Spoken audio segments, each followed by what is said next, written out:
He went separate from back. I'm very sorry. Enjoy the wedding. Yeah, gorgeous. They look great. They really do. I'm a bit off.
Can I ask you all to be up and standing for the parade?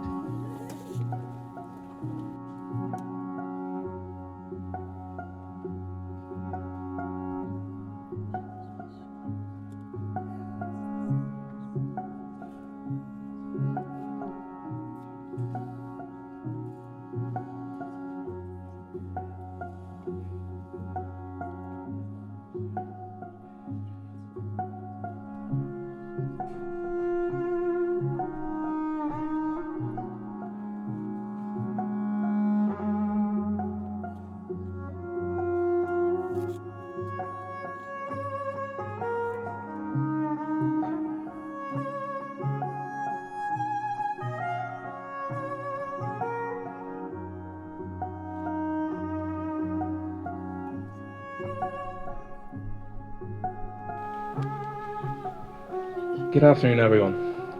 For those of you who I haven't yet had the pleasure of meeting, allow me to introduce myself.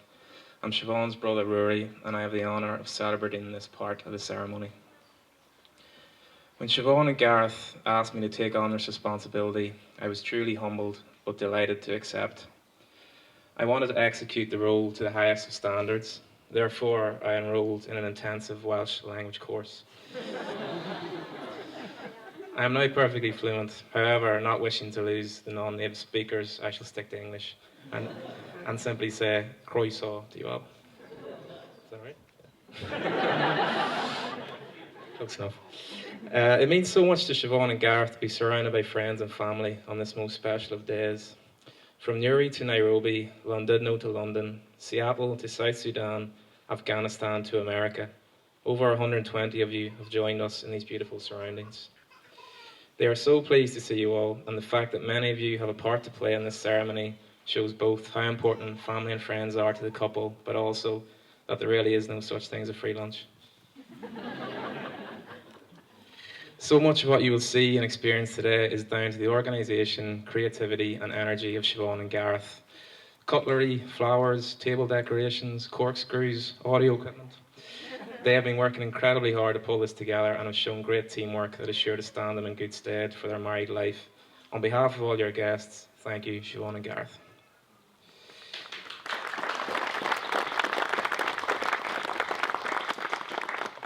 To explain the ceremony a bit, you will first hear a variety of poetry, music and personal messages from loved ones before I'll hand over to the registrar, Hayden Oliver. We realise that not everyone here will know both the bride and groom, and even if you do, you may only have known them at one point in their lives or in one particular place. So we'd like to invite Siobhan's sister Grania and Gareth's friend Simon to introduce the bride and groom to you in the way they know them. I'd also like to invite Gareth and Siobhan's friend Leisha to tell you about them as a couple.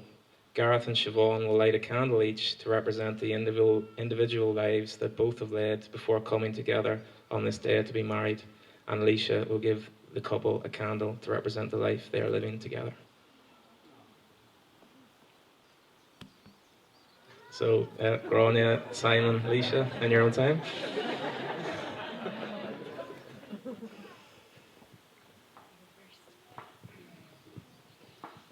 May I live to regret this. I've already lost it like twice.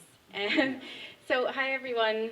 I am Grania, Siobhan's next eldest sister. There's 5 girls, 2 boys, so I'm the closest to Siobhan.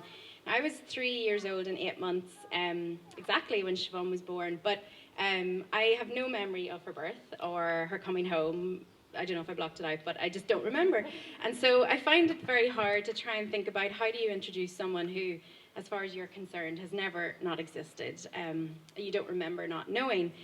So I tried to think of some early memories to sort of capture Siobhan's essence. There's her very early, lifelong love of dogs and puppies. Her visceral fear of sharks, especially sharks that come out of the toilet after you watch Jaws. Her penchant for questions from the pop cultural, what's your favourite My Little Pony, to the more ephemeral, what's your favourite cloud?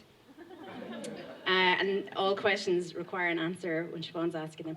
But one memory really stood out to me as a way to convey the essence of who Siobhan is. And this is the summer of 1990, so Siobhan was not yet 5, and we were on holidays on a campsite in Spain. After probably 10 minutes in the pool, Siobhan had already made a friend, a Scottish girl whose name I can't remember, who was at least twice her age. And we still have a photo of them because they remained friends throughout the holiday. So imagine the two of them in their swimsuits. Siobhan, this short, messy-haired, pot-bellied 4-year-old, beside this tall, skinny girl who was at least 10 or 12 years old. I don't remember much about the girl, but I remember she was quiet, she was shy, and there was something a bit lonely and maybe even a little bit sad about her. But 4-year-old Siobhan had spotted a person to befriend, a person to talk to, probably a person to pepper with questions. And this memory, to me, captures 2 of Siobhan's best features that I think everyone should know about her if you don't already. The first is her capacity for good communication. Siobhan found a way to connect with this girl who was much older, much more different to her in ways that matter when you're 4. Now, communication, obviously, talking is one thing, and we know Siobhan's a good talker. Anyone who shared a room with her like I did for many years knows that she's a good talker. But Siobhan also is able to size up a situation, figure out what needs to be clarified, and listen. But Siobhan's best quality, and I don't think this will come to a surprise to anyone, is that Siobhan befriends. It's at the core of who she is and who she's always been. She just has this instinct to make friends. It's rare that she'll discuss someone that she spent more than half a day with without saying, my friend such and such, my friend such and such. And I'm not just talking about people she grew up with down here from up the road, like Brona, or a bunch of fellow first years in the halls at York Uni, but also people from very different parts of the world who are seeking help, comfort, understanding, the people she meets through her work. And this, I think, this friending instinct comes from a heart and a soul that sees the humanity in other people, recognises that everyone has a value and that everyone is worthy of respect and solidarity. And that, to me, is who my little sister is, and I'm incredibly proud to introduce her here today.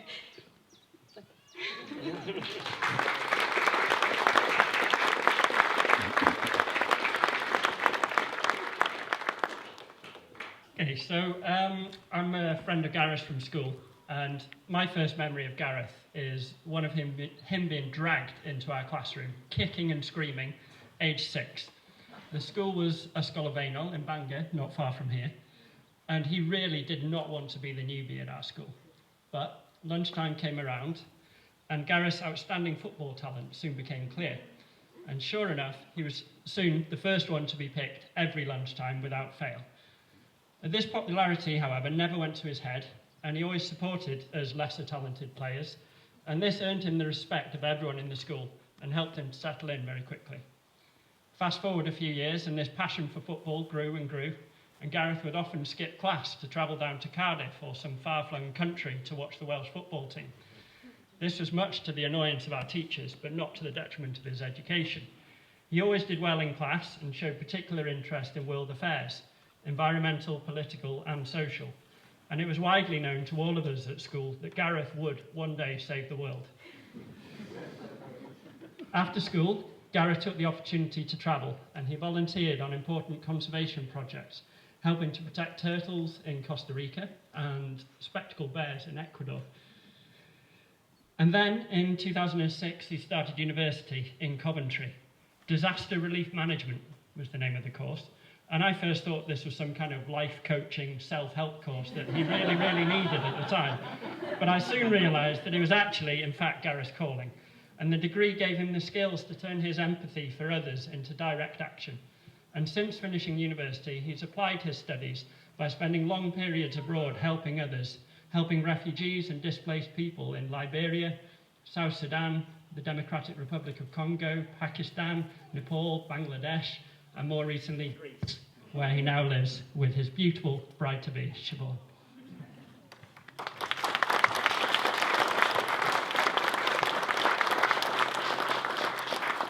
Hi everyone, my name is Leisha. So I have been lucky enough to know both Siobhan and Gareth separately, and then to see them find one another and fall in love, and now to get married. And you both look beautiful, and I'm so happy to be here with you both. And so how I met them both. I met Siobhan in Lesbos. She was one of the first people that was a real friend, and when I met her, I was amazed by how her heart was like the biggest I've ever met, like this incredible, beautiful person whose heart shines out of them, and I loved her instantly. And then when I moved to Athens, Gareth was basically my life coach the entire time I was there. He was my rock and my support network, and just you are two of the most incredible people. And when they first started to date, neither of them told me that they were dating the other person, even though I knew them both. And I remember when they first started to talk about each other, I knew that they had met the person. They had met the person they were going to be with forever.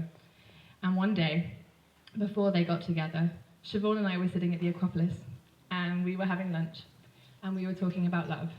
And we were talking about how love should be easy, and how love should make you stronger, and make you better as an individual and together. And this is what I see with them. This is what I see every day. Because when I see the two of you together, you are stronger, brighter versions of yourselves as individuals, and you support each other through everything.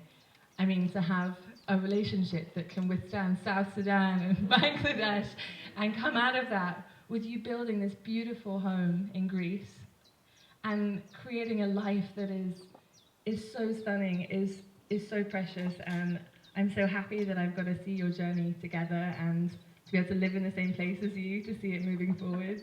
And I love you both so much.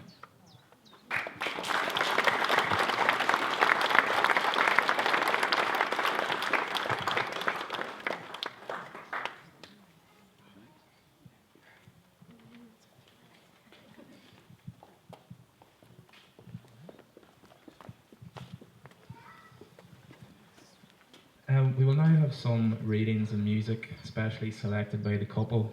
I'd like to invite Siobhan's sisters, Emer and Roisin, and Gareth's brother and sister, Sean and Vicky, to come forward. The music will be performed by Anna and Roisin. The Velveteen Rabbit by Marjorie Williams. What is real? Asked the rabbit one day when they were lying side by side near the nursery fender before Nana came to tidy the room. Does it mean having things that buzz inside you and a stick-out handle? Real isn't how you're made, said the Skin Horse. It's a thing that happens to you when a child loves you for a long, long time. Not just to play with, but really loves you. Then you become real. Does it hurt? Asked the rabbit. Sometimes, said the Skin Horse, for he was always truthful. When you're real, you don't mind being hurt. Does it happen all at once, like being wound up, he asked, or bit by bit? It doesn't happen all at once, said the Skin Horse. You become. It takes a long time. That's why it doesn't happen often to people who break easily or have sharp edges or have to be carefully kept. Generally, by the time you're real, most of your hair has been loved off and your eyes drop out and you get loose in the joints and very shabby. But these things don't matter at all, because once you're real, you can't be ugly except to people who don't understand. I suppose you're real, said the rabbit, and then he wished he had not said it, for he thought the Skin Horse only smiled. Someone made me real, he said. That was a great many years ago, but once you're real, you can't become unreal again. It lasts for always.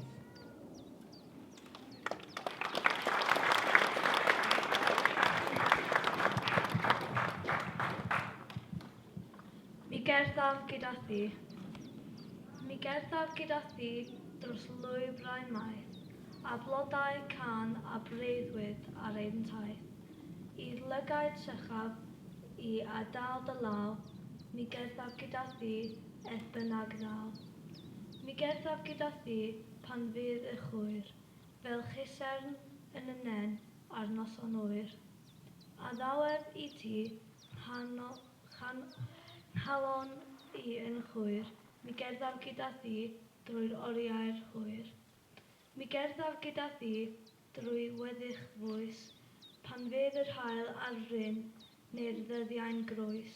A phan nawr alwad draw, pwy wir pa awr, mi gerddaf gyda thi i'r rwyddwyd fawr.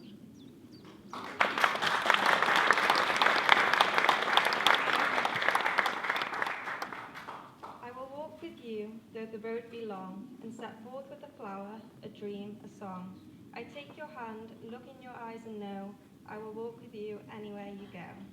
I will walk with you when the full moon's light is like a lantern in the coldest night. I promise you my heart, entire and all, I will walk with you all the years ahead, on sunlit hills and when the sun has fled. And when our call is heard, its hour and guest, I will walk with you through the lands of rest.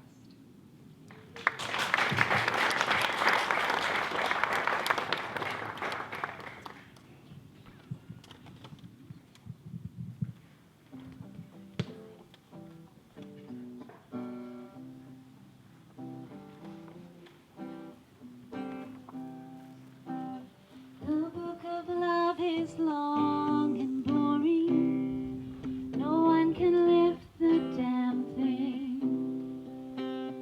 It's full of charts and facts and figures and instructions for dancing. But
I carry your heart with me, I carry it in, by E. E. Cummings.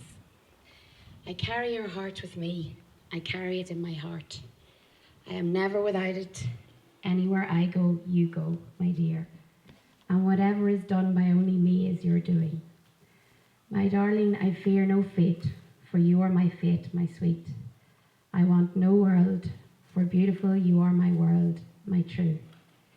And it's you are whatever a moon has always meant, and whatever a sun will always sing is you. Here is the deepest secret nobody knows. Here is the root of the root and the bud of the bud, and the sky of the sky of a tree called life, which grows higher than soul can hope or mind can hide. And this is the wonder that's keeping the stars apart.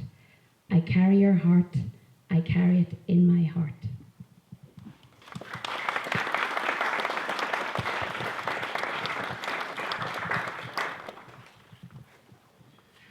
Gareth's grandfather Arthur has been a huge influence on him. Gareth has many fond childhood memories and still sees Arthur as an invaluable source of advice and counsel. I now ask Arthur to come forward and give his thoughts on marriage to Siobhan and Gareth. This will be followed by some more beautiful music from Roisin, Anna and Declan.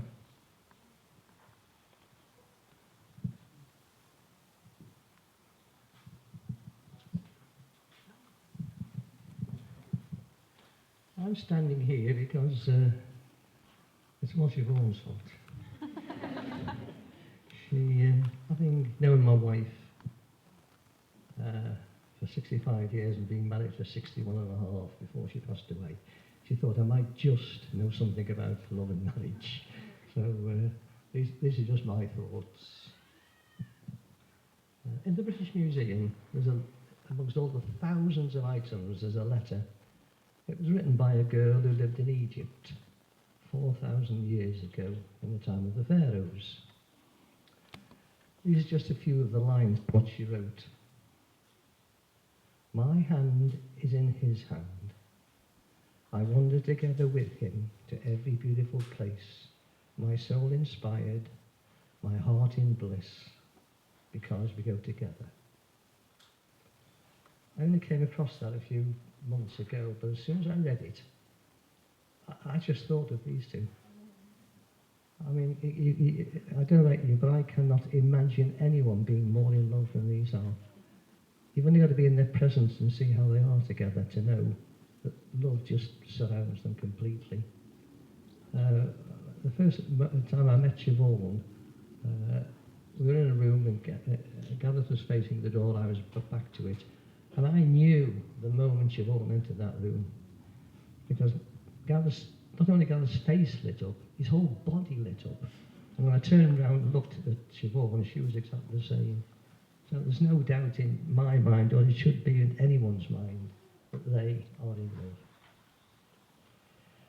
But there are a number of interpretations of the word love. But the one that I want to talk about is the love of the heart, the love that surpasses not only other forms of love, but everything. Sounds great, but how do you experience that love? It's a happiness that fills your body from the top of your head to the tips of your toes. It's wild, it's exhilarating. You want to tell everybody about it, and in short, and shout it from the rooftops. You do silly things. Like you showed me a photograph once of you being on the beach and you wrote your names with a heart in the sand. That is the things you do in love. Donis and myself get that. Love is a joy. It's a joy you must never lose. I want you to promise me something. Whenever you go on a beach in future, you draw the heart in the sand and you put your initials in it. Can you do that? Fine. Thank you.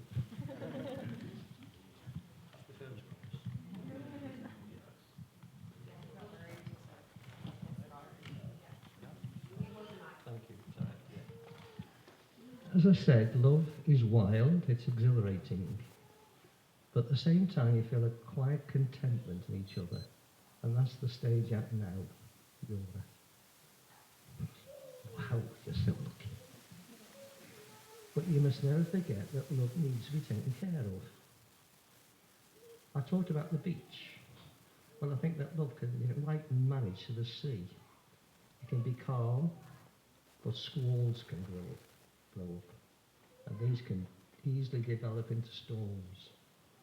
Life can be like that if you're not careful. One thing that you must remember is no one goes through life without those squalls. No married couple go without disagreements. But you must be careful they don't develop into rows. Disagreements, we all have them, but don't row. When I say that two people that are in love don't need to row, it sounds naive, but why? Think about it. What a lot of people seem to forget is not that they love their partners, but their partners love them. The person you're marrying worships the ground that you walk on. You're everything to them. They'd even die for you. And yet you're going to row with them. You have to be bonkers.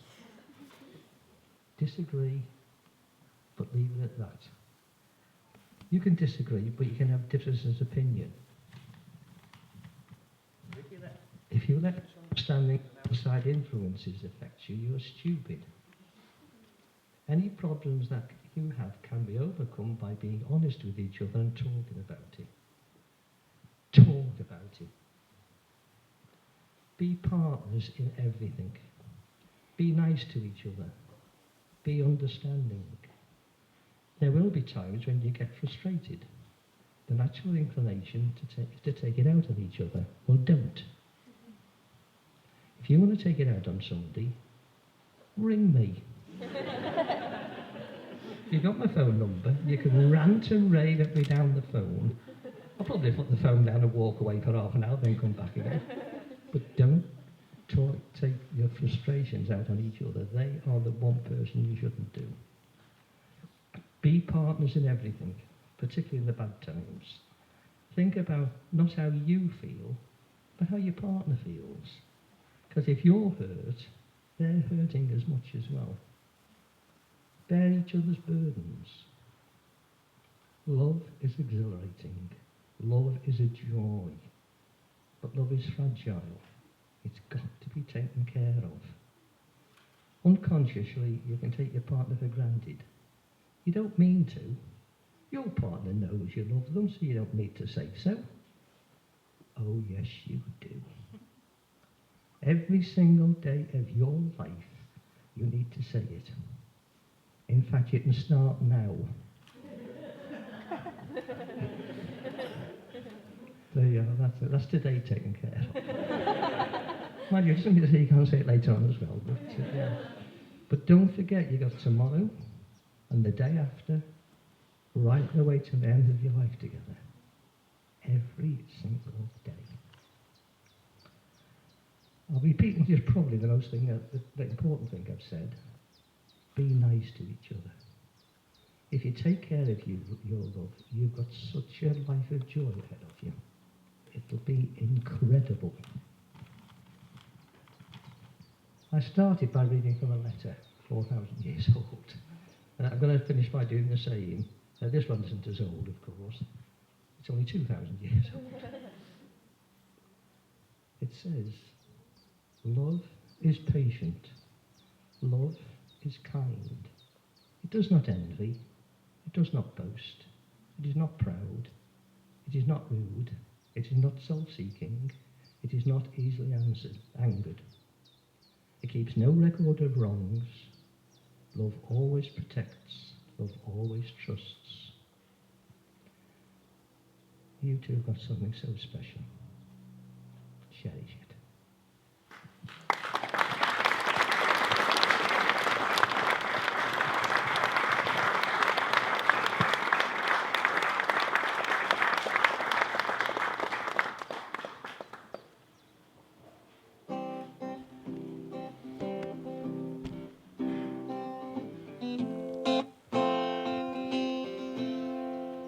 Your love is bright as ever.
I'd now like to invite Joseph, Cahill, Niall, and Molly forward to offer up some hopes and wishes for us all here today.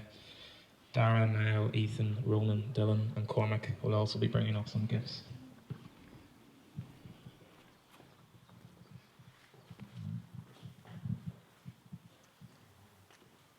As a symbol of warmth provided in their childhood homes, Ronan and Niall are offering turf and matches.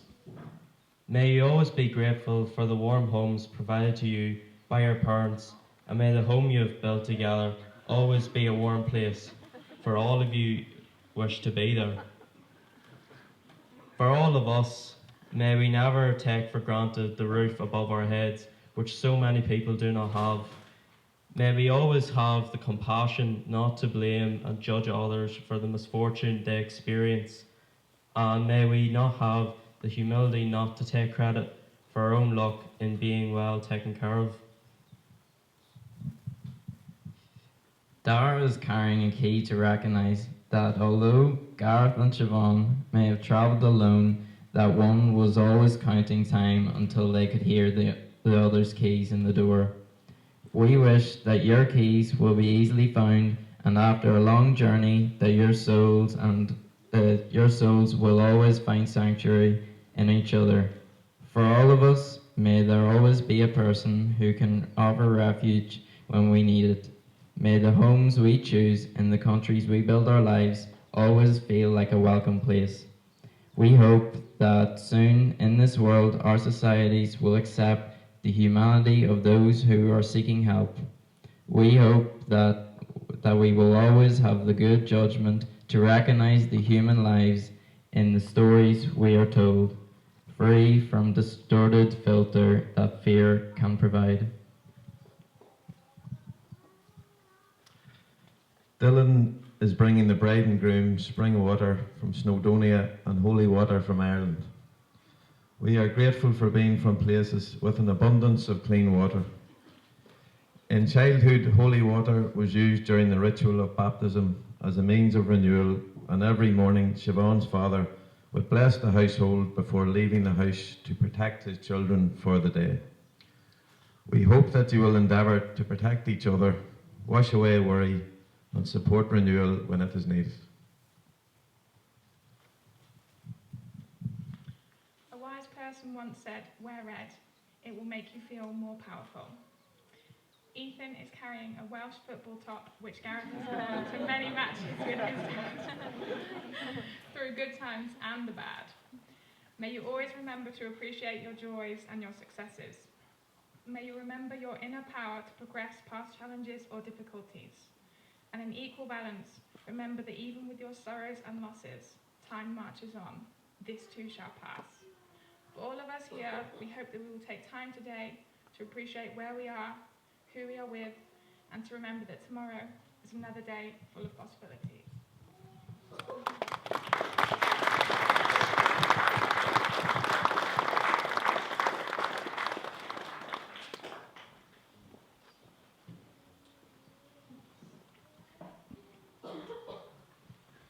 Okay, there's now going to be a short break. I'm going to be handing over to the registrar, Hayden. But yeah, as I say, there will be a short break. Siobhan and Gareth just have to go and have a quick chat with Hayden.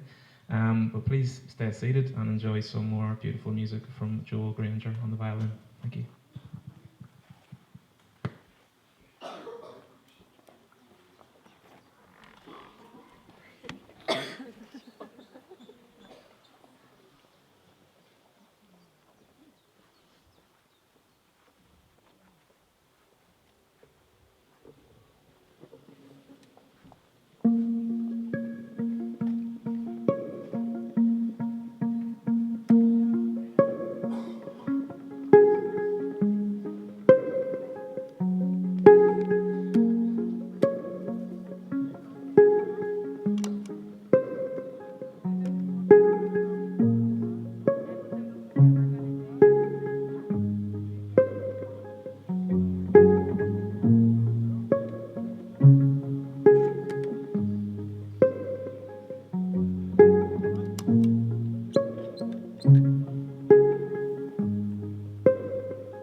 Jolly of Kinwell, always obviously a very, very special day for Siobhan and Gareth.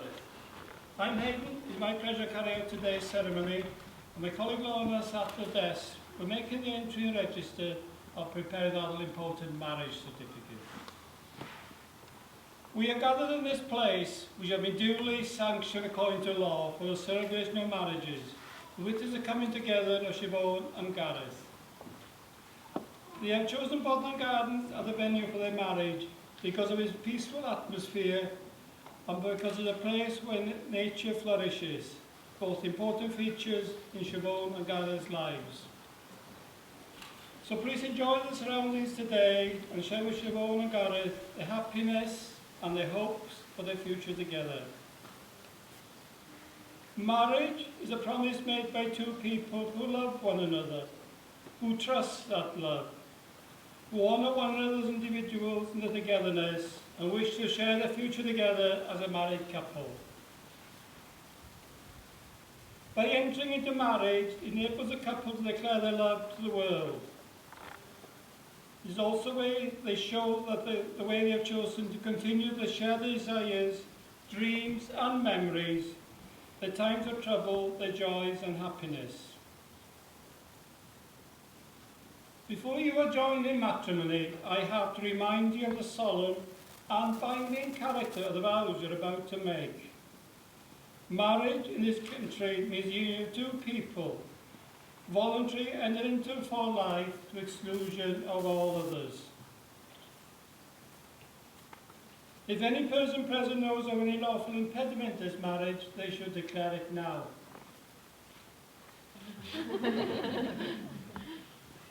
In the presence of family and friends, I will ask you, Siobhan and Gareth, to make your declarations.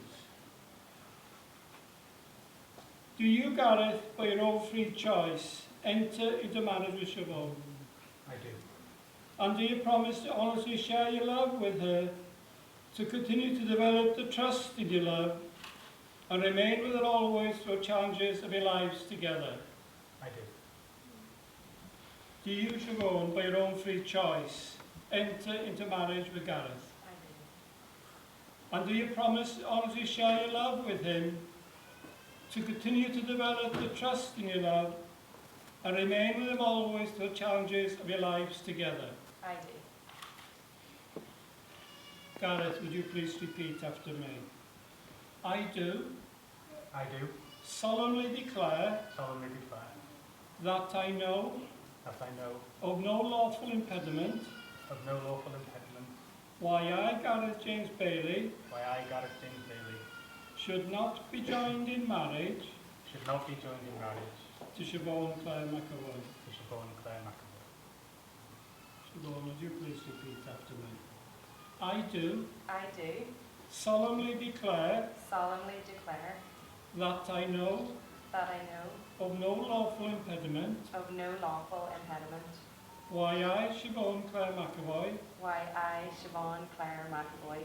Should not be joined in marriage. Should not be joined in marriage. To Gareth James Bailey. To Gareth James Bailey. We now come to giving of the rings, which is the additional way of seeing the bond you were made as the outward sign of the lifelong commitment you have for one another. So can I invite Chris forward with the rings, please, together with the witnesses? We got Brona, Corinne, Matthew and Christopher.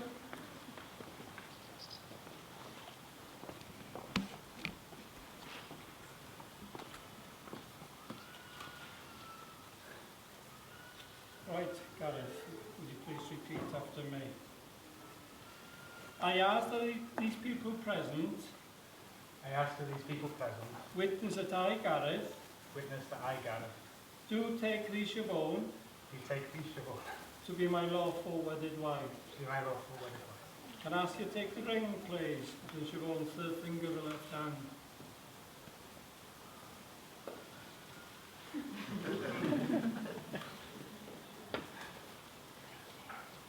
Will you continue repeating after me? Siobhan, please accept this ring. Siobhan, please accept this ring. As a symbol of our togetherness. As a symbol of our togetherness. And as a sign and pledge. And as a sign and pledge. Of my everlasting love for you. Of my everlasting love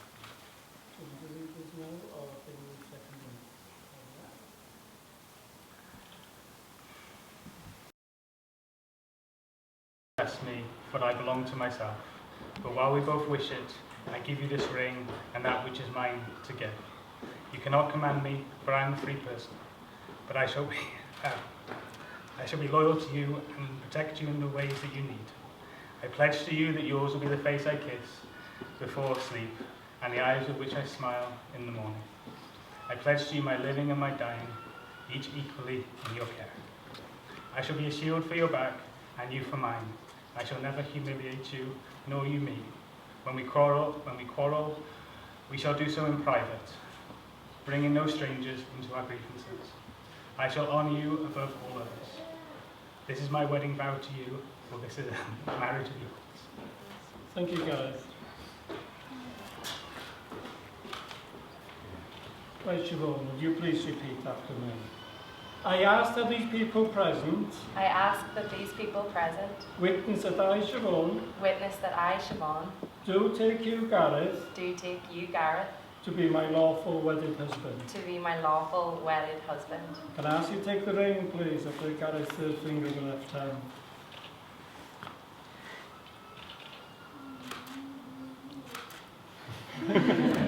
So will you continue repeating after me? Gareth, please accept this ring Gareth, please accept this ring as a symbol of our togetherness as a symbol of our togetherness and as a sign and pledge and as a sign and pledge of my everlasting love for you. of my everlasting love for you. You cannot possess me, for I belong to myself. But whilst we both wish it, I give you this ring and that which is mine to give. You cannot command me, for I am a free person, but I shall be loyal to you and protect you in the ways that you need. I pledge to you that yours will be the face I kiss before sleep and the eyes into which I smile in the morning. I pledge to you my living and my dying, each equally in your care. I shall be a shield for your back and you for mine. I shall never humiliate you, nor you me. When we quarrel, we shall do so in private, bringing no strangers into our grievances. I shall honour you above all others. This is my wedding vow to you, for this is a marriage of equals. Thank you, Siobhan. Now we'll pause now and have a song called The Fisherman's Fool by Jonan, Ola, Rona and Rhoda. Have I got that right? Yeah. See, they were Welsh. I crack it.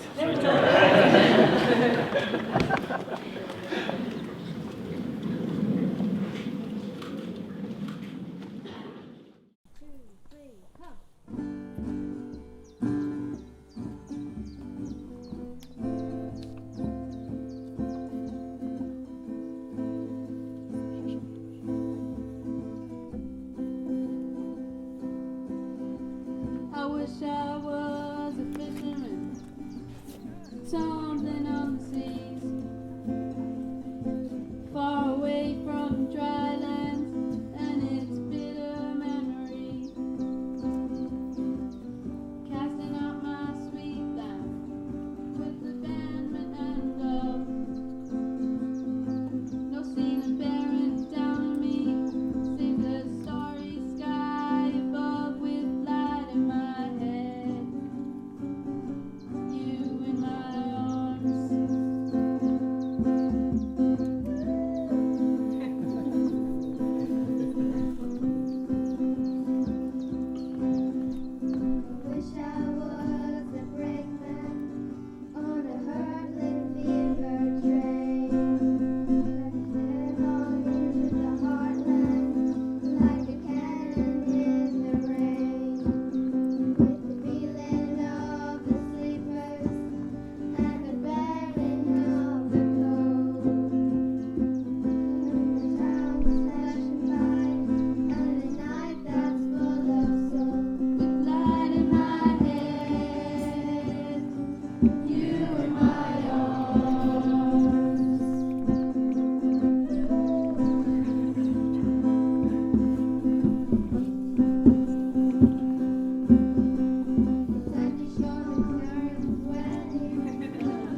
Well, I'll do my best to follow that. Gareth and Siobhan, you have both made the declarations required by law. I'm in a solemn bond with one another, your present witnesses, families, and friends. May this day remain strong in your memory. Give strength to the bond you have made, and allow one another to grow naturally. May you live in peace and happiness as share your lives together. And finally, Siobhan and Gareth, it gives me great pleasure to declare that you are now married.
after we actually made it. Imagine how my crying.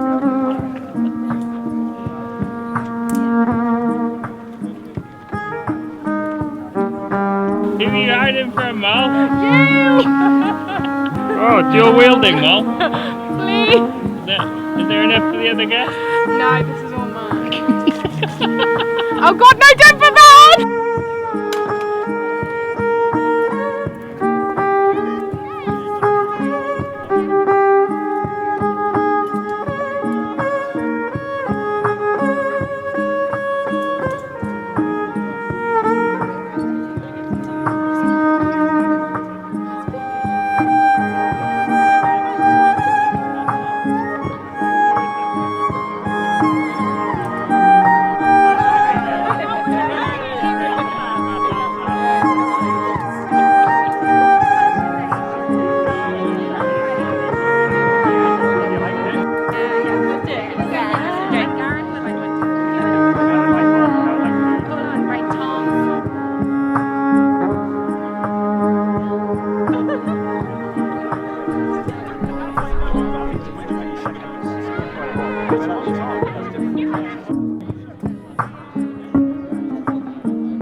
Fantastic, better than the food. Reliable.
Greetings. Hope this isn't too loud if you can hear me. I'm Gareth's dad, in case you don't know. So, ladies and gentlemen, friends and family, it's lovely to see you all here on this very happy occasion to celebrate the marriage of my son Gareth. He always does that when I say your name, doesn't he? And my baby Siobhan. Yeah. Can you hear me now? Yeah. Bona ddigion a bona digesau, cyfeillion y teulu, rydyn ni yn falch I bod yma heddiw dathlu priodas fy mab hynach Gareth a Siobhan hyfryd. That's it for the Welsh trees there. It's not often that we have family get-togethers for such a happy event. All too often they're not, sadly. And our thoughts go to those we wish who are here today, who sadly aren't. So this is a happy time. And to be fair, Gareth's mum and I did our best to provide as many happy occasions as we could, with lots of marriages between us to ensure lots of celebrations. We did our best.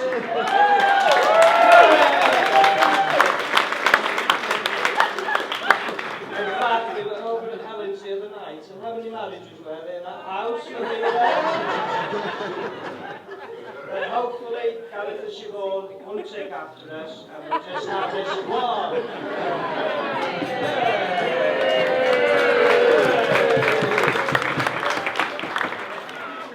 What can I say about Gareth? Well, I can tell loads of stories, so many good and eventful times together. But he made me sign the official Secrets Act yesterday, so my hands are tied. Suffice to say, this is the sloppy bit now, he's always been, and still is, a brilliant son, and a brilliant part of his very, very extended family, as all will testify, and most of you are in this room, this extended family. We've got so many great memories and more happy times to come, I'm sure, as we continue to travel the world to support our wonderful country, as long as Siobhan gets in permission, of course. In case you needed any persuasion, here's a message signed by all the national team, sending their best wishes.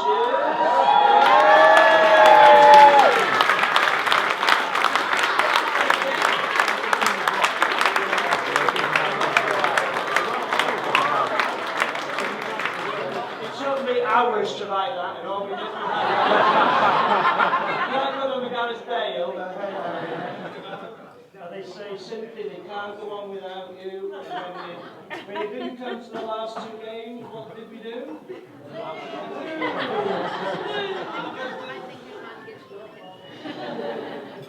Anyway, I've got to say that perfect though Gareth already is, he is my joint favourite son. Like most of us, he does need a soulmate to share life's journey, and it's brilliant he's managed to find such a brilliant, great one. Yeah. So we're really, really pleased. So I'm going to be brief, so here's to Gareth and Siobhan, Celtic Wales and Celtic Ireland, Cymru and Iwerddon. As we say in Wales, together stronger. Congratulations and welcome to the family, Siobhan.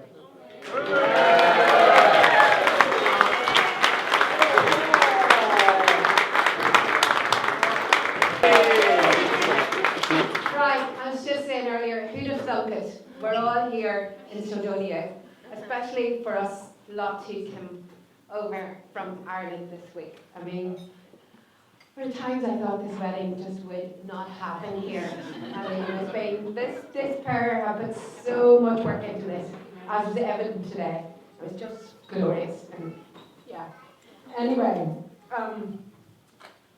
I just want to say I'm going to use my prerogative as Siobhan's mother to gush about her in, this is the only chance I'll get, without her interrupting me or without her.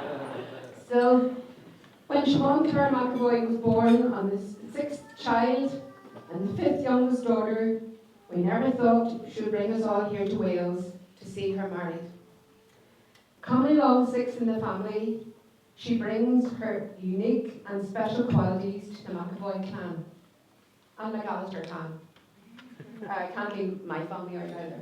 I often think that she was born wise, or as my late father used to say, that one was here before. I used to call her as a wee hen.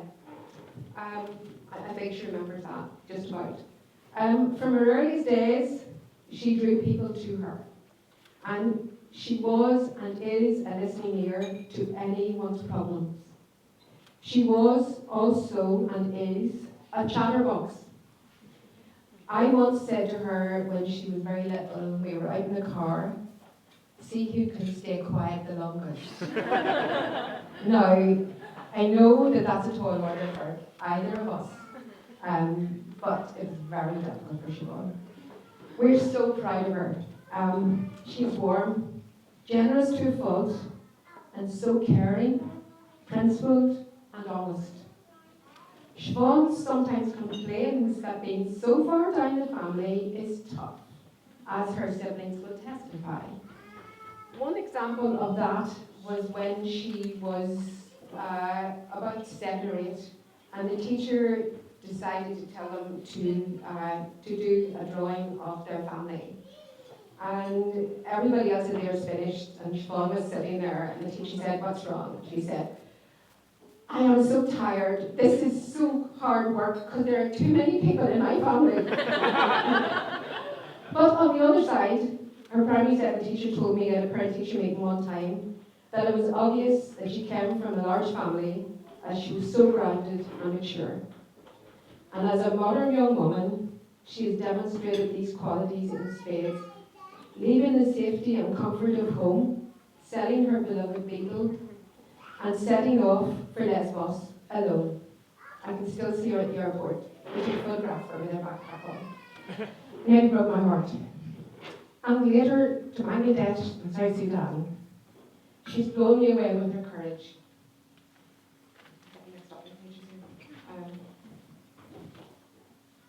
But her selflessness brought many rewards.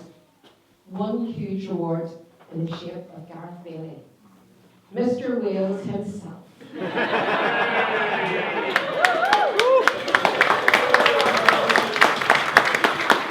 know, he is so lucky and privileged to become an official member of the McAvoy family today. But you know, that works both ways. We're so happy to welcome him as a son-in-law. As I told him today, son-in-law number 5. But that is my favourite one today.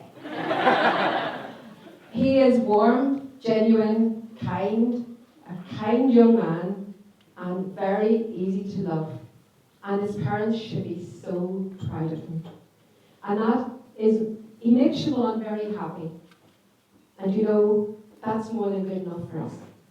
Siobhan, you're giving your dad and I so much joy.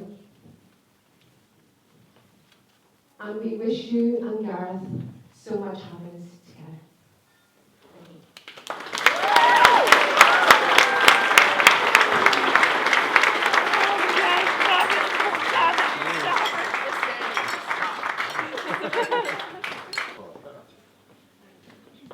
You know, it's all of us very difficult to follow a good speaker, and it's even more difficult to follow a good speaker when it's your wife.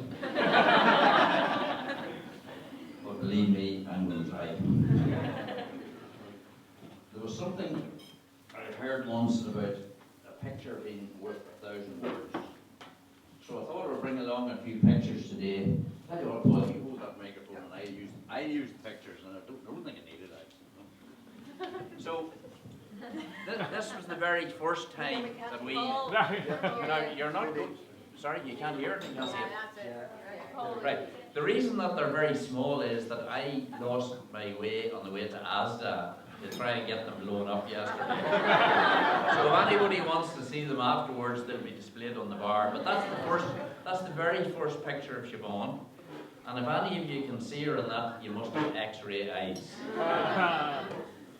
For those in the back row who don't know, that's a picture of Marie and myself and at an ordination thing some years ago when we discovered when Marie was pregnant with Siobhan. That's why I'm talking to the X-ray eyes. All right, that's the very first picture we have.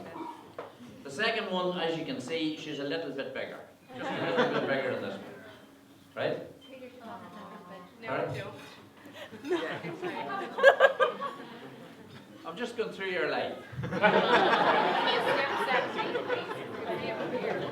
Here she is having a wee, been inquisitive, which was normally our way, like that. Having a look through the old window back home. It's not take long, Siobhan, don't worry. The embarrassment will not take too long, right? Birthday party, we'll skip the birthday parties. And we'll skip her swinging time, we'll not worry about it. Now, her dancing days. Her dancing days, right?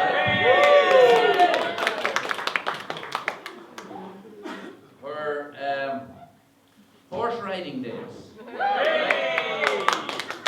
And then her larger horse riding days. Bigger horse, alright?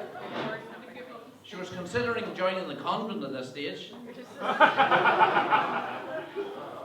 And she was a bunny girl at this stage. That particular one. I'm not sure, I think that was a nautical one. I swear if to I remember. This was her grown up now. Nice one. When she first decided that there was some help needed abroad, this was her fundraising day for refugees in some part of the world. Quite young, as you can see. All right. Her musical debut and her bad hair day in Turkey.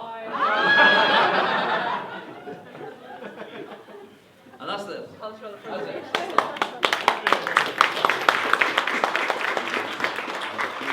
A few words here if I can find them now. Anyhow, what do we say? What do I say about Siobhan that hasn't all been said before? And a lot of our friends will be able to cover ground that I can't possibly cover.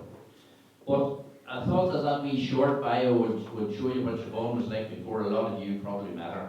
And that was why I thought I'd run through it. I expected to do it on an overhead projector, but that bit of electronics hasn't reached the West Valley yet.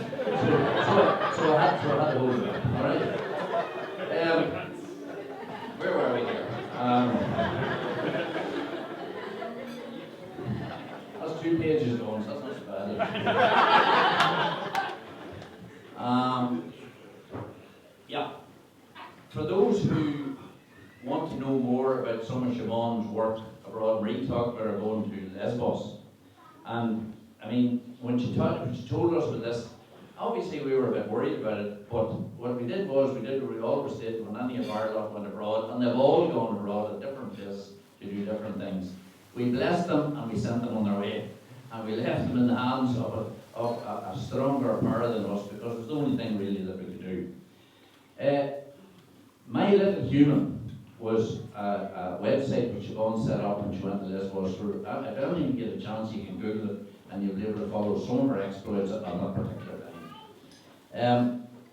All I can say is this, that Siobhan has been programmed almost to be a carer from the day one. She's always thought, how could I change the life circumstances of those less fortunate than myself? And people who have been dealt a bad deal in life, either through bad politics or just simply and solely because they've been born in the wrong part of this earth, Siobhan was the one who wanted to help as many of them as possible. When our family went away anywhere, as I say, all we could do was to leave them in the hands of read the same page twice, don't worry about that. Right.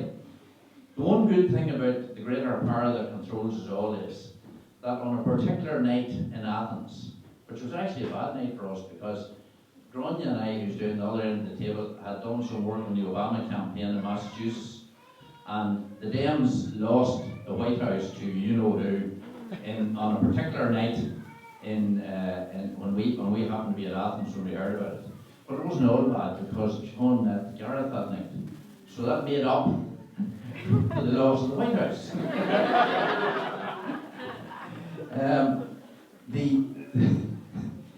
I suppose what I was going to say is this. You may have guessed that we're a sort of a political family. Now, I did have some messages from some of Siobhan's erstwhile political friends in the SDLP to read out, but seeing her reaction to the photographs, I think I'll skip. Me and her have worked through many campaigns. There was one particular one, I think it was the 2009 European campaign, and we went out on a boat just almost into the Irish Sea, where there was this guy who was trying to promote a new wave machine. That was one of these environmental jobs, where he was going to light up Belfast with his wave machine, and I'm sure he would have done it if he'd got enough money from the EU to do it. But we arrived out on the boat anyway, and the candidate was with us, and the usual people who follow a candidate. And when it came to climbing up the ladder onto the rigging above, the candidate was a bit scared. So I volunteered to go up, because I was older than him, and I said, well, sure, if I can climb it, you can climb it. I climbed up the ladder anyhow. He followed me up, and when I got to the top, I was looking out, Siobhan kept waving at me. I didn't know what she was waving at. What she was waving at was, she had the television cameras there like that, and I was kept getting in every shot, every time she did at the candidate, she was waving me to get out of the way. Gareth. What do we say about Gareth? Gareth is everything that we hope for. He's a partner, he's a companion, he's a friend, and now he's a husband. He is a humanitarian himself, and he makes our little human so very, very happy. Welcome to the McAvoy's land.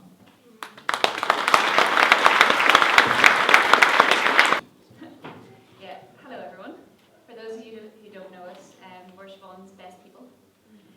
My name is Brona, and this is Matthew, that you didn't hear just 2 seconds ago. We're two of Siobhan's oldest friends, and we're over the moon when Siobhan asked us to be part of this amazing wedding. And how special is it? First of all, we just wanted to thank everybody for coming here. We know some people have travelled really far. We want to thank the people who run this site because it looks incredible, and the ceremony space as well. It was just such a special day. Has anything more epic ever happened on a Wednesday? Probably not. So, also, how stunning does Siobhan look today?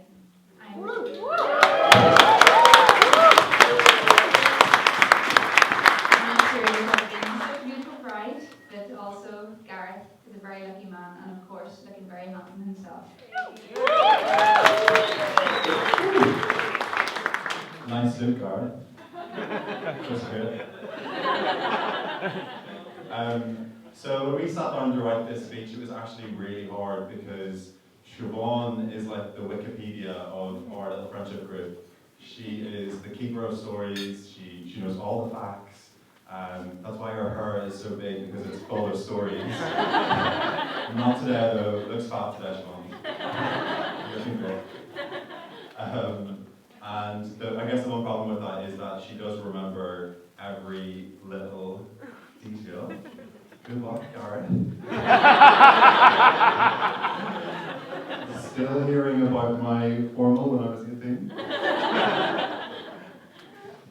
So our friendship circle goes way back, over 20 years.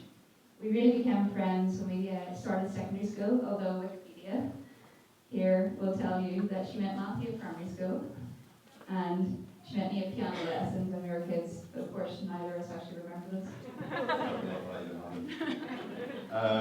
In fact, the real reason we properly met is because Siobhan here was trying to set me up with Brona for her first kiss. Great matchmaking skills there, McAvoy. We've come a long way since then. For those who don't know, Brona's here with her girlfriend, and I'm here with my boyfriend.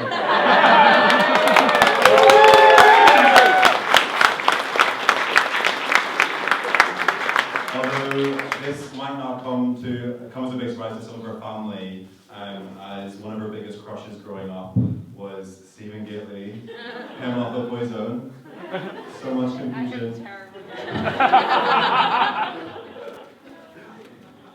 But in some ways the matchmaking did end well, because there's so much love between us all, and from this day our little friendship group was set for life. As kids we would wander on the streets of Chestnut Grove, our little neighbourhood, and chat for hours, and then we'd go home and call each other up on BT's entirely new three-way call system and chat for more hours. I think it got to the point where my brothers and sisters just stopped picking up the phone because they'd be like, "Siobhan McAvoy's calling me again, isn't she?" One friend actually, shout out to Emma Cunningham, may have got her family phone removed because of that and replaced with a pay-as-you-go phone. Great work. So, growing up as teenagers together, there are many love interests and relationships formed, most of which involve Matthew here. There have been a few bumps along the relationship road for Siobhan. We won't delve into those details now or ever, but we can tell you that I probably think Siobhan blames me and Matthew for a few of those bumps. Yeah. So you know those weird little shops that every town has that sells incense and crystals and just like weird little rocks? Well, Yuri also had one of those. And you know why you're always like, who the hell buys things in those shops? You might be looking at 3 of them. So when we were teenagers, we thought it'd be a great idea to get Siobhan a love potion book. might have been watching too much Buffy the Vampire Slayer, as we thought it'd be hugely beneficial for Siobhan's love life. But let's just say that book was promptly returned to us in our mid-20s. Siobhan deemed it a little bit of a curse for her love life. What Gareth after having it back? So the years have not been kind to us geographically. Siobhan settled in Greece, Matthew is in East London, I'm in North London, and if any of you know London can feel probably further away than Greece. We don't get to see each other anywhere near as much as we'd like, but thank God for WhatsApp, enabling us to keep in touch. That's actually how we found out about Gareth. What was the first message that came through? Well, funny enough, Bruna, I've actually got it here.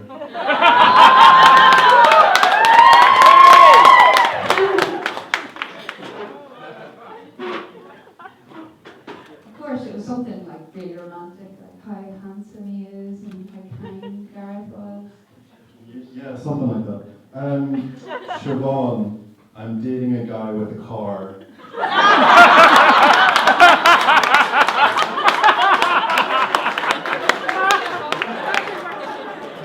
We obviously pressed for more details, and we were told you're Welsh. You're not called Hugh, so therefore you have to be called Gareth.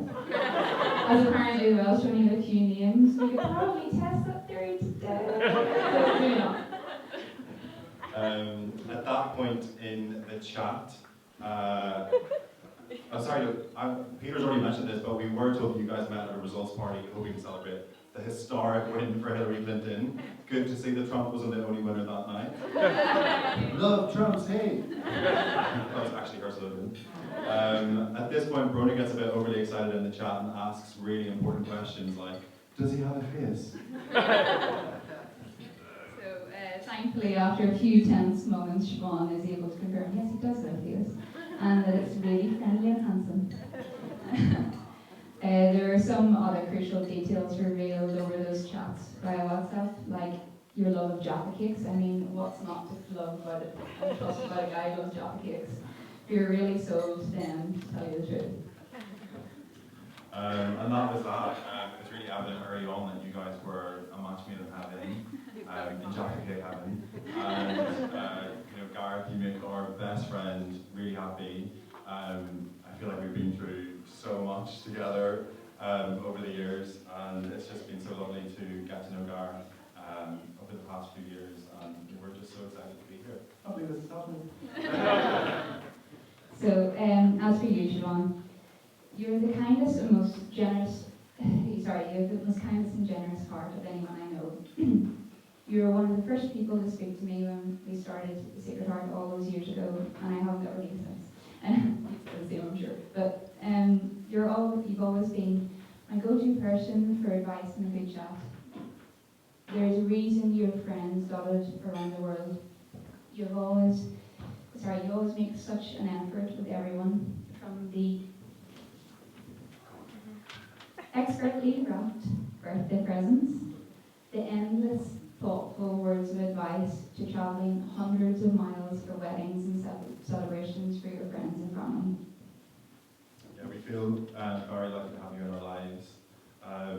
You have always been my favourite person to put the world to rights with over a long phone call.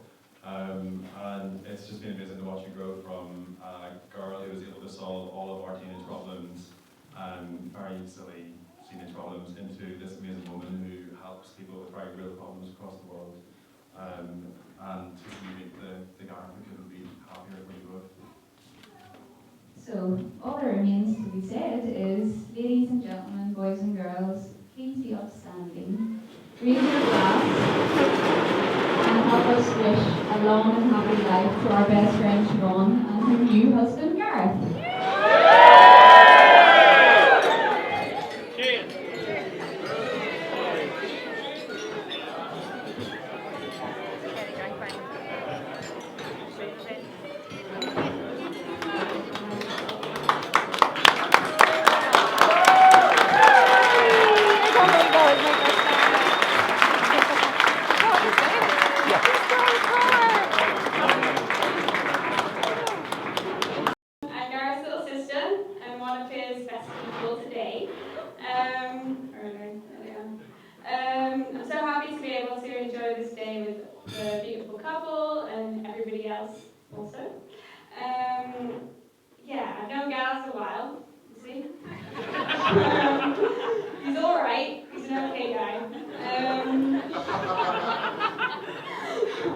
When we were little, he was everything a big brother should be.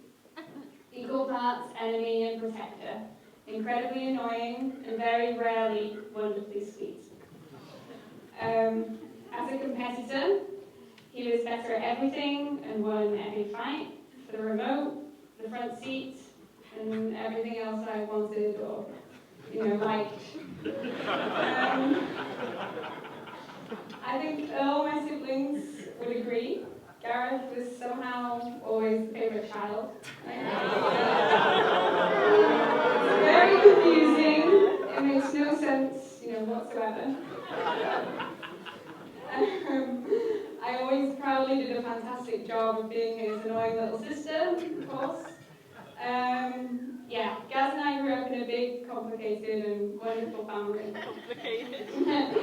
We're really lucky to have such a great, supportive people in our lives, always.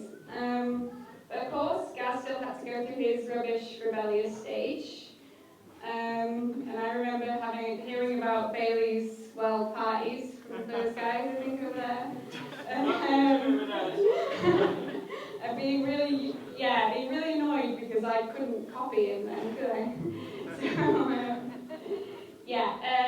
But Gaz is always a great big brother. And I'm looking forward to being an annoying little sister to you both.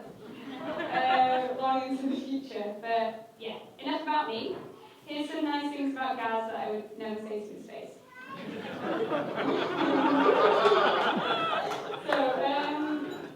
Gareth's always been guided by his own wisdom, learning and judgment. He's never afraid to go against the norm. He never has been. He comes to his own opinions and he explains his mind passionately with patience for other people. He's taught me so much over the years, like from politics to politics.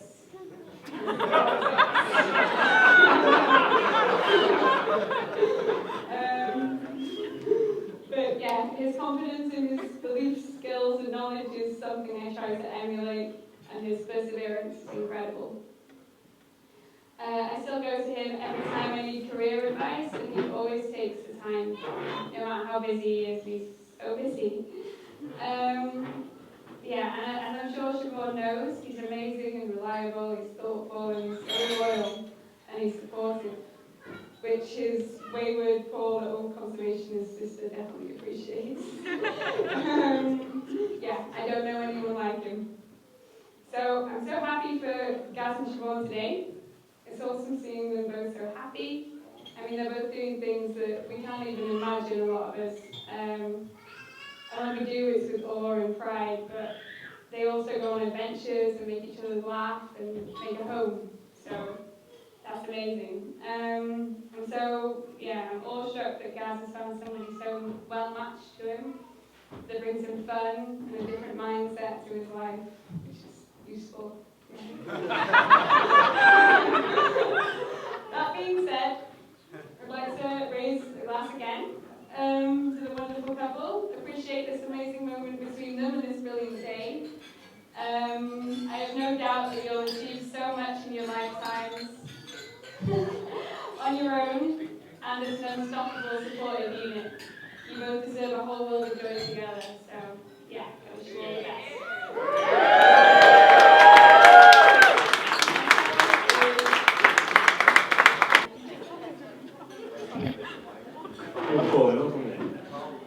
Thanks very much for the introduction.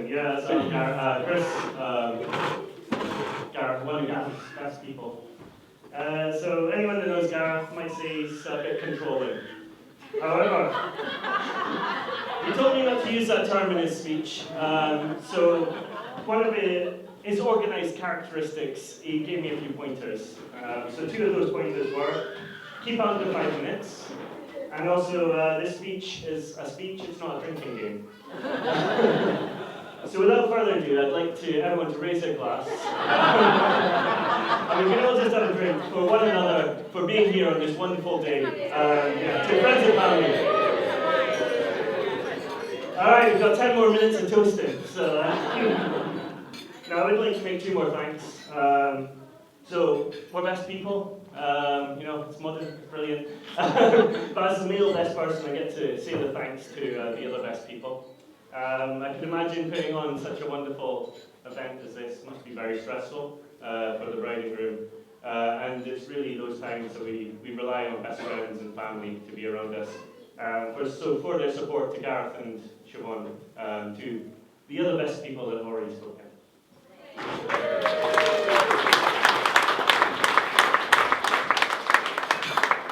Okay, so for my final toast for now, I'd just like to say thanks to all the gents that made it on the stag party. Thanks for giving a good old blast to them for Gareth's weekend. That was really good fun. Yeah, what happens on stag stays on stag, but please could everyone keep an eye on Eugene, and also more importantly where he puts his bag. So once again to friends.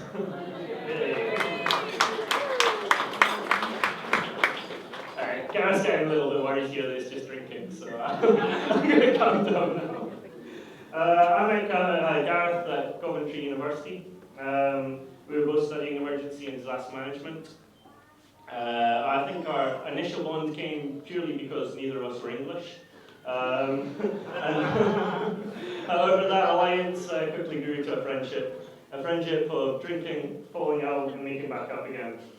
However, one thing that I noticed early on with Gareth, dare I say admired, was his passion. His passion for his country, his passion for football, but also later on his passion to succeed. This lively laddie who liked to drink or two, didn't know how to say no to a night out. When it came to exam time, would kind of lock himself in his room and not be seen. But in the end, achieving what came to be a first within the degree. Congratulations. But however, it's safe to say that when Gareth does something, he really puts his mind to it. This doesn't always turn out to be for the best, however. This does remind me of a little story, one that's quite personal to me. When we were around the table once in Coventry, and someone, with a group of friends, and someone once decided that we'd maybe have a game where we gave the person on our left a peck on the cheek. So it's an odd enough game as it is, but as the game unfolded, before Gareth or I could put up an argument, I realised the person sitting next to me was Gareth himself. To my right, I should add. So without thinking, I turned my head to the right, only to be greeted to this oncoming face coming towards me. And seconds later, a tooth falling out of my mouth and onto the table in front. Yeah, when Gareth decides to do something, he does it properly. It does also make me wonder what else he's done to his friends to choose me as his best man. I mentioned Gareth's passion, and his passion isn't a bad thing. His passion and drive has gone, a university degree and the where he is today. His passion and his belief has seen him travel the world and help the most in need. And his passion and love has brought him and Siobhan together. So the first time I met Siobhan, I was actually visiting Gareth in Greece, in Athens. And the first thing Gareth said to me as soon as I got off the flight was, "Do you mind if we go out tonight? I've met a girl." And I thought, Gareth, if there's someone willing to be out with you, I'm willing to meet them. However, it's the conviction he said in his voice. I was like, as he met her, this must be 2-3 months old. They must have went on tens of dates. They must be in a fully established relationship. The way he spoke to her, I was like, this is brilliant. I'm going to tell her all the bad stories. I'm going to make sure she doesn't want to see him again. I want to make sure that she knows that this is a guy that can knock out a tooth with a single kiss. It was only until a few months later I found out they'd only dated, well, I don't even know they were dating. This met 3 weeks ago on a couple of dates after I told these stories. But again, I'd like to remind everyone about Gareth's passion. It was this passion that he showed that I knew this was love from the very onset when he mentioned it. So before I end, I just want to say one last thank you. And that's a thank you to Gareth himself. Thank you for giving me the honour of being one of your best people. You are a friend, a loyal friend, and one I care for deeply. And I mean it from the bottom of my heart when I wish you and Siobhan a lifetime of happiness together. So please. Sorry. You can clap.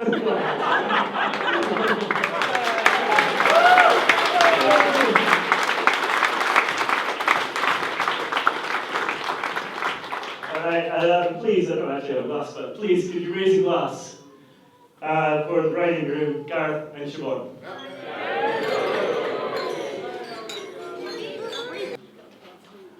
So, hi everyone, welcome. Welcome to Sting Gwynnant. Welcome to where I'm from. Croeso i Sting Gwynnant, Croeso i Gwynedd. You will see that you have a very good warm Welsh welcome in the sunlight of the coast and the rain down here in the mountains. So it's almost like we planned it. First of all, I'd like to thank Marie and Peter. Your kind words, they mean a lot to me. The welcome that you have given to me since I met you both over 2 years ago has been exceptional. I have loved coming over to Ireland to see you, being involved in your WhatsApp groups with you and the rest of the family. Having you both over in Wales as well, and of course, right now, but before earlier in the year. It's so easy to talk to you both, and you've created such a great amount of harmony within your large family, and I just can't get over it. How great you both are. We have quite different family backgrounds, as people have spoken about here, like Corey. But a common theme throughout them, however different they are, is love, respect, and understanding for each other. And I see that in Siobhan, and I can think of no greater compliment than that you've created that culture we can see on that table and around the room today. So thank you.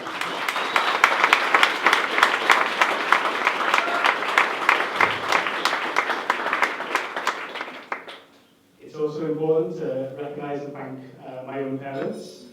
I had no idea who was going to get the whole Wales squad to do a thank you card, but it's probably just the substitutes who did it. Bit part players,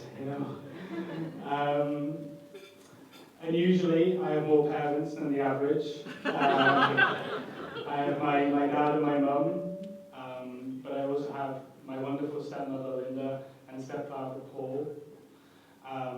You can't choose your parents, but if you could choose your parents' partners, then these would be the ones.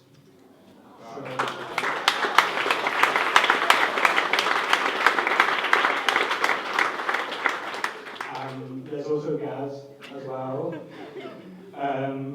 We'll not go into the relationship, but he's influenced me a lot growing up too. And him and Paul, especially today, has really helped with all of the stereo moving in and out and just the general direction. So thank you to the MC, Paul, wherever he's decided to place himself. Thank you very much. In my seats, thank you. And thanks to Gaz as well.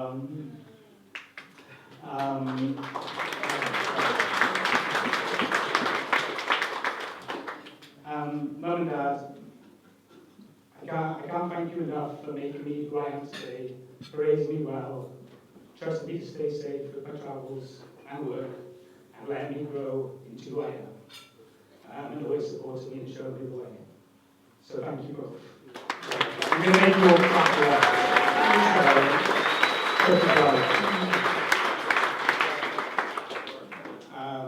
I also wish to thank Matthew and Brona, the bridal party, the best people of the bride. Chris has already thanked them, but I'd just like to say that you've done loads for us. You look amazing. We've dressed you really well.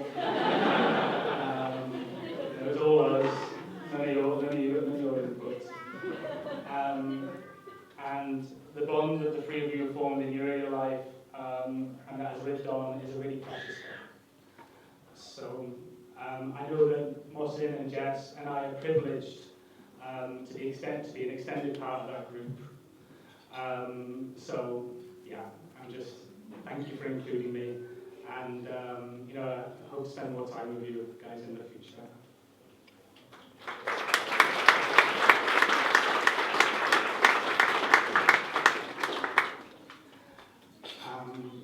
Few more thank yous.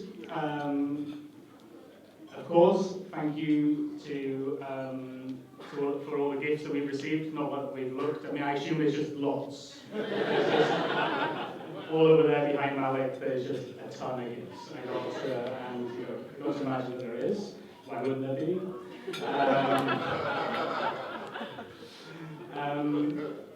Some of you I met for the first time today. I can tell you that it feels like I know a lot of you already, because, or even some people that I've only met a couple of times. I've met you because Siobhan is, as we said, a little bit of a chatterbox. So she does include me in everything and tells me all the stories. So I do know all of the stories. It's wonderful that you could all make it. I'd also like to say a special thank you to those who travelled some distance here today. It's a very humbling experience to know you have friends and family that care so much for you. I'd just like to mention some, sorry if it feels like a bit of a list. But we have members of Siobhan's family, of course, Gronya, Pete and Killian, who've come over from the States. Hema, Jason, Ethan, Dylan and Molly, who've come over from Nairobi on their way to Thailand. So, good stop over there. We've got Liam and Sarah from Tunis, Ashley and David from Seattle, Mike and Haley from South Sudan, Noah, who's travelled from Afghanistan, Genevieve and Becky from Belgium, and of course our Greek representatives, Krista, George and Leisha, who's travelled from Greece as well. So I don't know where Julia and Tess have travelled from, but I assume it's far. So, and of course there's also Corey, my sister Corey, and her partner James, who travelled from Indonesia to be here. So you've taken all that time out of your working week to be here, and which brings me to my main point. Siobhan and I are a unit, and but we would be lesser people without our family and friends. So please, I would like you all to raise a glass to toast yourselves.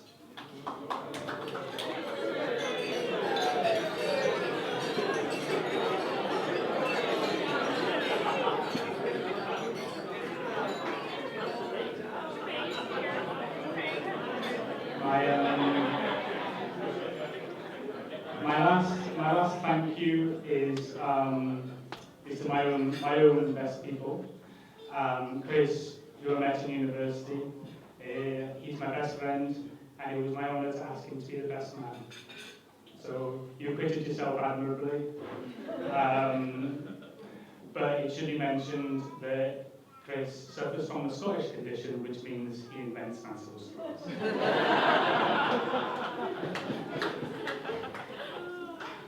And then there's my sister Corrie. We've known each other forever. Haven't always liked each other that much sometimes. But it was, again, another honour to ask you to be my best person. Thank you for the speech, thank you for your kind words. And lovely that you're here, lovely that you came.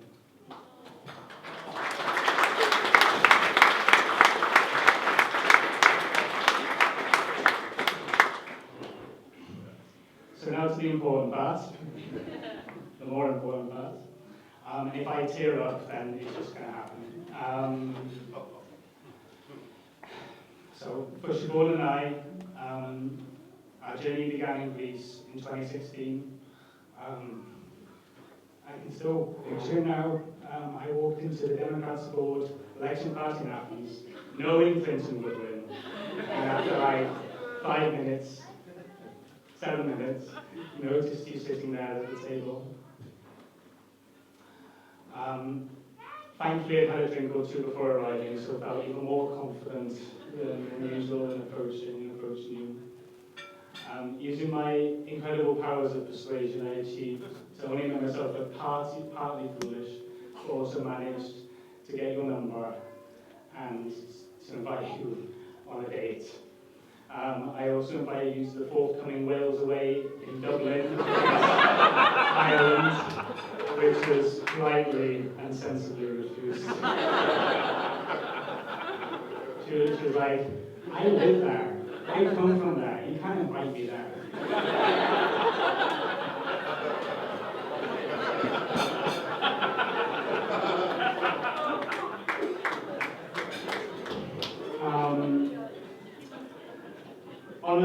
On a beach in the Peloponnese in Greece,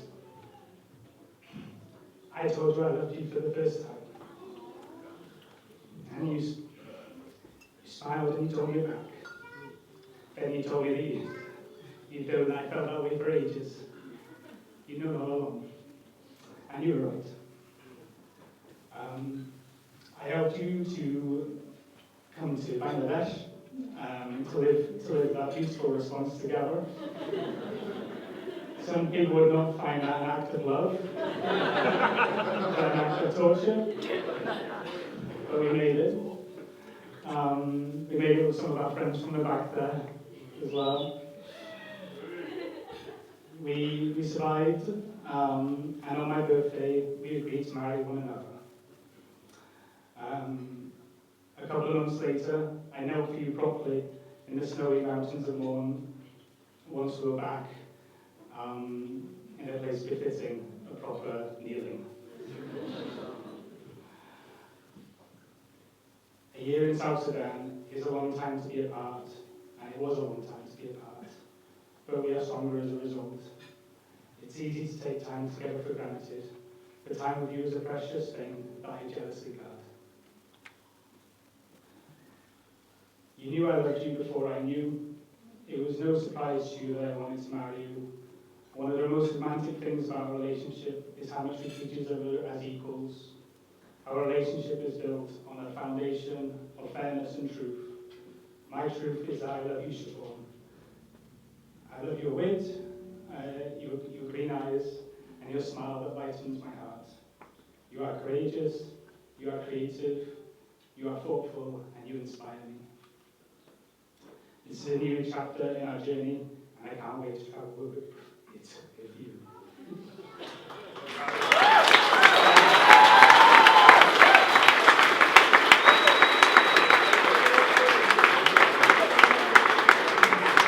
So, please be upstanding.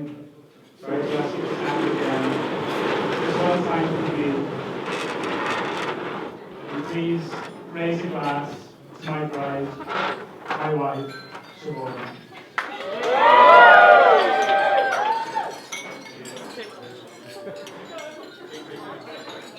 Gareth loves me, give me the last word. We've had to listen to so many thank yous, but I'm just going to make you listen to a few more, sorry.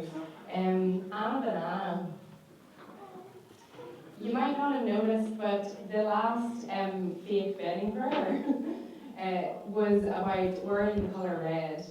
And it was actually something that you had said to me once when I was in need of inspiration. You told me that I should feel powerful and wear the red, and it worked.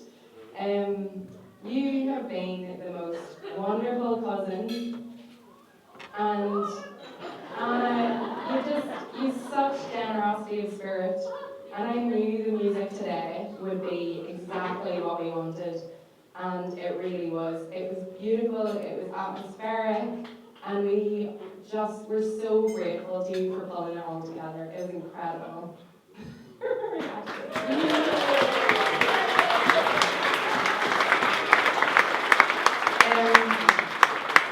Roisin, I'm really sorry I'm behind a pillar with her move. The speakers will go even funnier than they are. Roisin, thank you for being so talented and so organised to take time out of your ridiculously busy schedule to help drive this. You sang so beautifully. You're just such a good friend, you're so reliable, and I never ever take you for granted. Declan, where is it? Declan. I'm really sorry for hoodwinking you into helping us. But you did, and it was amazing. So thank you very, very much. We couldn't have done it without you. Donal, Rona, Orla, and Clodagh, oh my God, you were so good. Really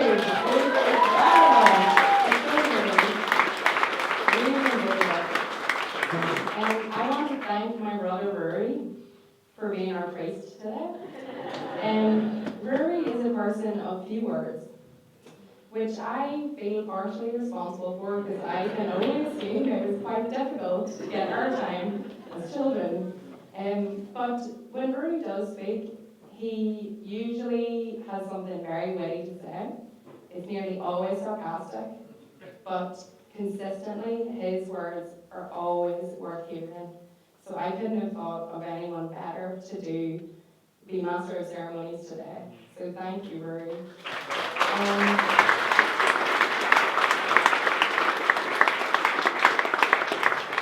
One of the readings we picked today, my sister Emer read it, and it was about a person who has been so well loved in their lives that they show the signs of it on the outside.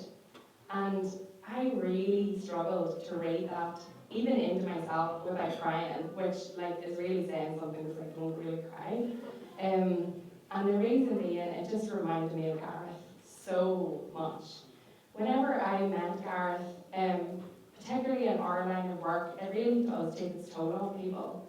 And when I met Gareth, he just had the air of somebody who was not only so well loved, but that he had his well-being safeguarded. He'd been well looked after in life. And when I realised how many parental figures he had in his life, it made perfect sense. And I'm not going to lie, it seemed like a lot of people doing this. And then I met Helen, and you made me feel at ease immediately.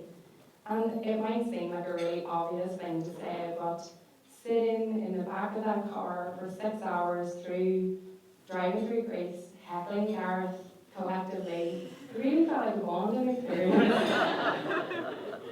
You made me feel so welcome from the beginning, and there's so many things I could thank you for. But above all else, thank you for producing such a tidy human being. Aside from making my life infinitely easier, and I'm not a tidy person, it's testament to the value that you put on bringing up considerate people and sending them out into the world. So thank you for that. And thank you for everything. Mike, I met you a month later. And right away, I could see why Gareth was such a warm person. Why he's so curious about the world around him. Why he marvels at things that I don't even notice, like bridges and other engineering feats. Why he's optimistic that eventually, one day, I'll know the name of one of the very many brown birds that he points out to me on a regular basis. But I remember leaving you to the airport, and you gave me a big hug, and you said into my ear, thank you for making him so happy. And it was a statement of substance. It was important to me, and you offered it without hesitation and with total generosity, and it meant so much to me. So thank you for that.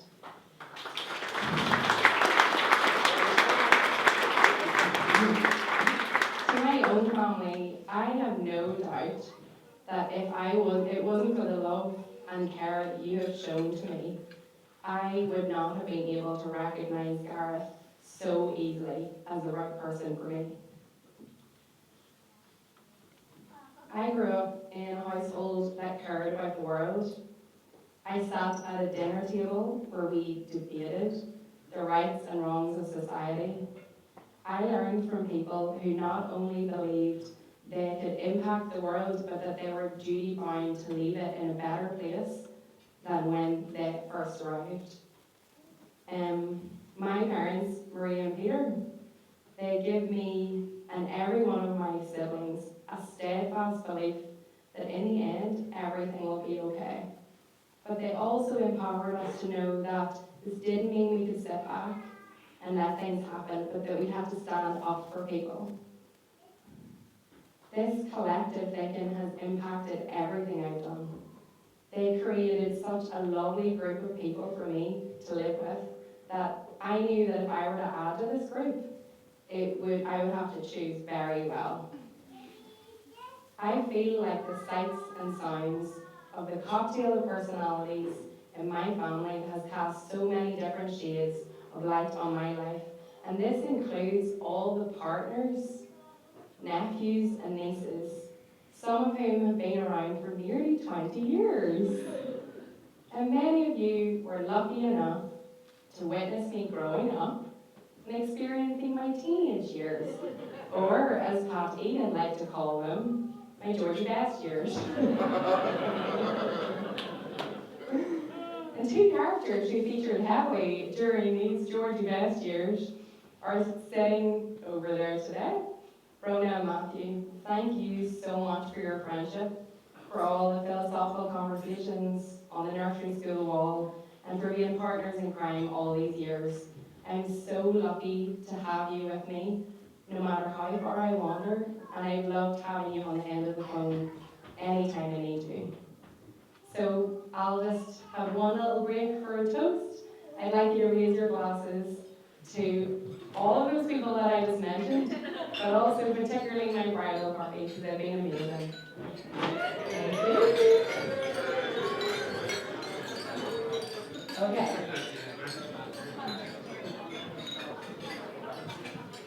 To the main man himself.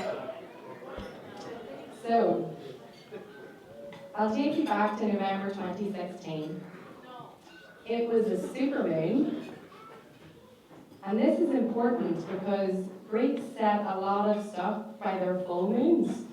And based on this logic, I reckon the male population of Athens was feeling slightly emboldened by the fact that it was a really big full moon.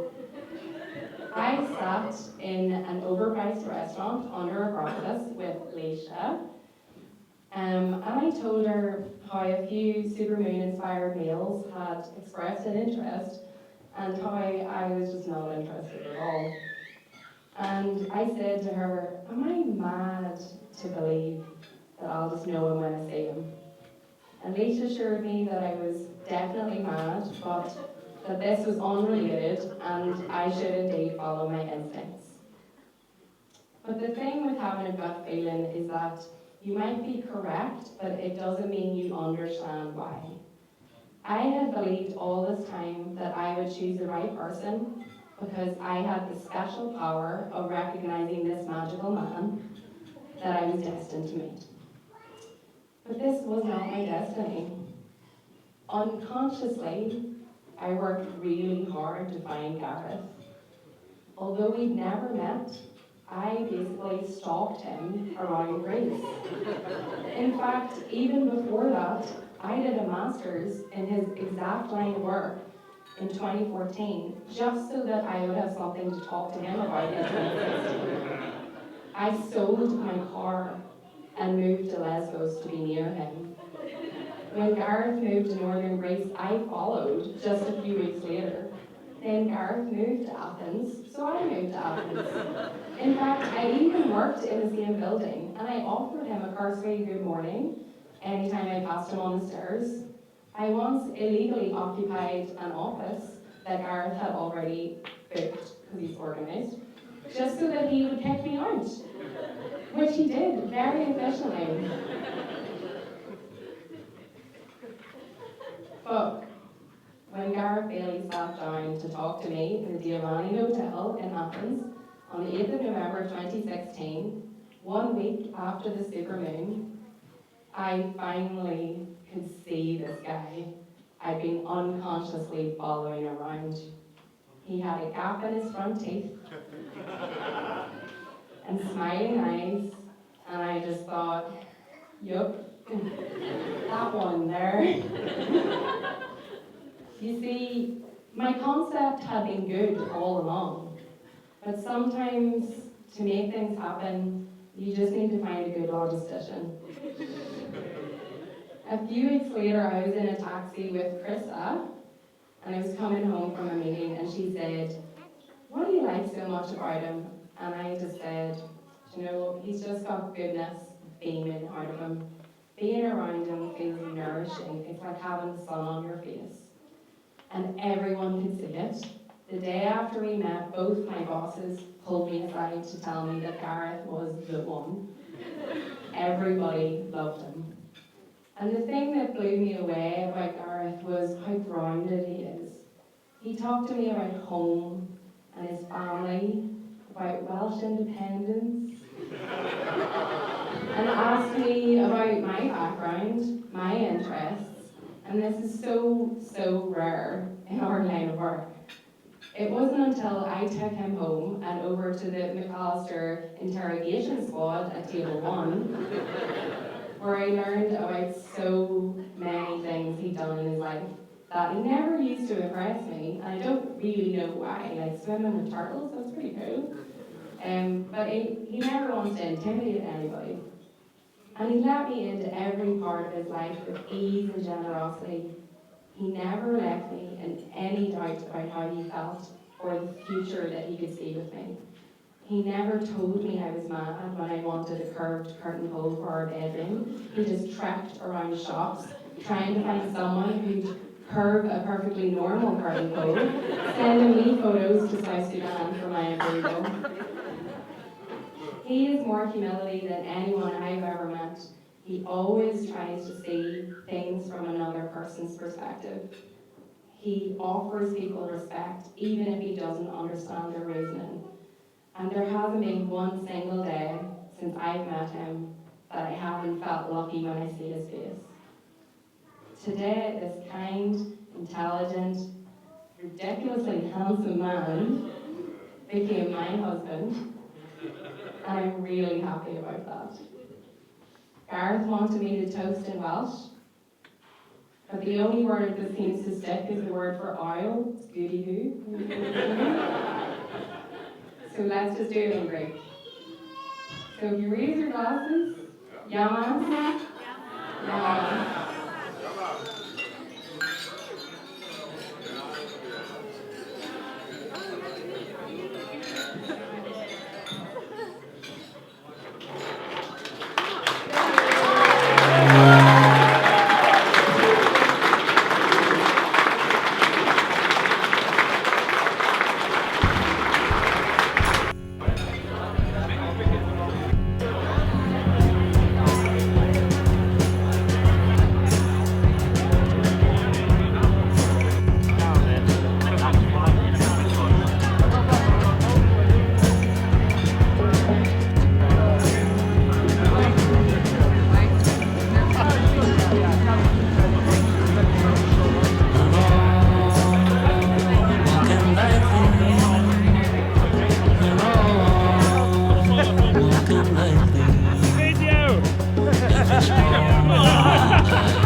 Some people live for the fortune. Some people live just for the fame. Some people live for the power, yeah. Some people live just to play the game. Some people think that the physical things define what's within our head. And before that life's a bore, so full of the superficial. And some people want it all, but I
Hey! What's the problem with this line of work? You can never invite everybody. Dirty face.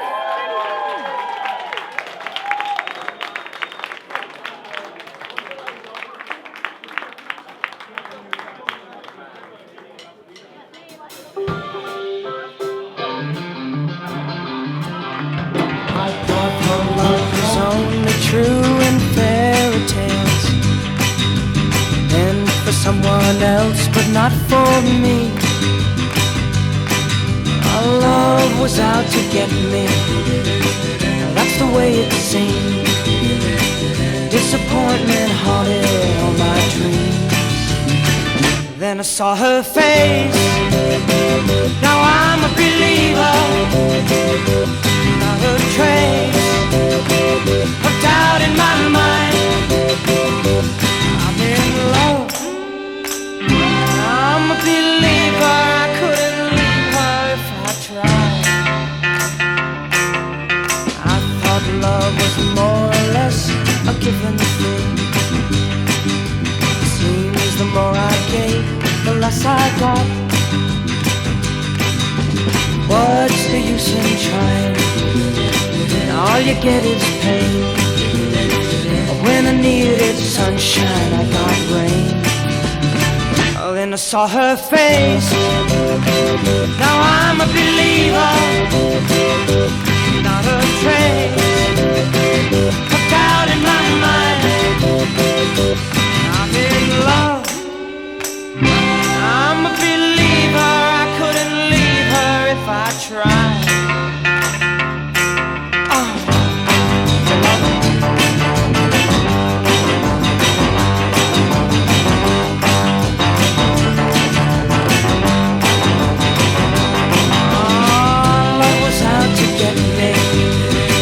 That's the way it seemed.